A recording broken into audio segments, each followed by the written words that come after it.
Well, of course, with the end of summer very, very close by, it means the climax of the summer sports, the summer sports that we're used to seeing at school. And right now, we'll also start to see the beginning of some of our winter sports, which of course include the end of term and holiday rugby events that are going to be taking place across the country. And we've got Brandon Yates, who's here to give us a roundup of the news of what's going on in our youth sports and also upcoming events, which is also very exciting, right? Absolutely. Thanks for having me. It's good to have you here. So, news-wise, what is the latest? Yes, starting off with motorsport news. Formula One boss lately, Brandon Yates, he's been talking about the Formula One possibly returning to South Africa, hopefully to Cape Town, which is being called the Monaco of Africa. So maybe that could happen. Okay. And if that does happen, we've got a couple of young drivers that are coming through the ranks, starting off with a guy called Sheldon van der Linde, and he was recently selected to compete in the 2016 Audi Sport TT Cup. Look at him, he's young enough to be my son. How old is he? That is really, really scary. He's the youngest competitor ever at 16, and just some of his achievements. He was Man of the Year in 2014 at the Top Gear SA Awards. Man of the Year, so he's competing against guys that are like in their 30s. And he's also the youngest senior circuit national champion ever, and he was also driving against guys in their 20s and 30s. So I don't know where he gets it, but wow, that is a talent to watch for the future. And do you think he can't even drive legally on our roads? That's what I don't understand. He's allowed to compete at a national level, but he's 14, or he's 16, so he's doing really well as well.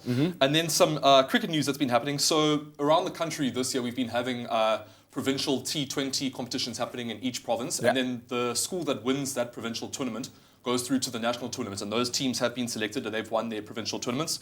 So for the Lions, we have St. Stidians. For the Titans, we have Uffies. Dolphins, we have Kersney College. For the Knights, we have Grey College, Warriors, Grey High School, and for the Cobras, Paul Gymnasium. Now, these schools will now compete at the national T20 competition that is happening next week. Oh, still waiting for Potch Boys to make a mark. Come on, lads. Come on, get in there. They're on their way. What about upcoming events? So as you said, summer's coming, to a close. So obviously it's rugby season right around the corner. Yeah. And there's a couple of pre-season rugby festivals that are taking place this weekend, starting off with the Graham College Rugby Day.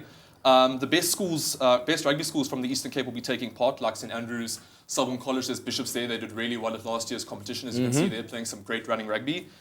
Grey PE and many more. I was there last year. It was a fantastic event. Thousands of fans, so one to watch. And then there's the Paul Roos Rugby Day happening down at Paul Roos, obviously.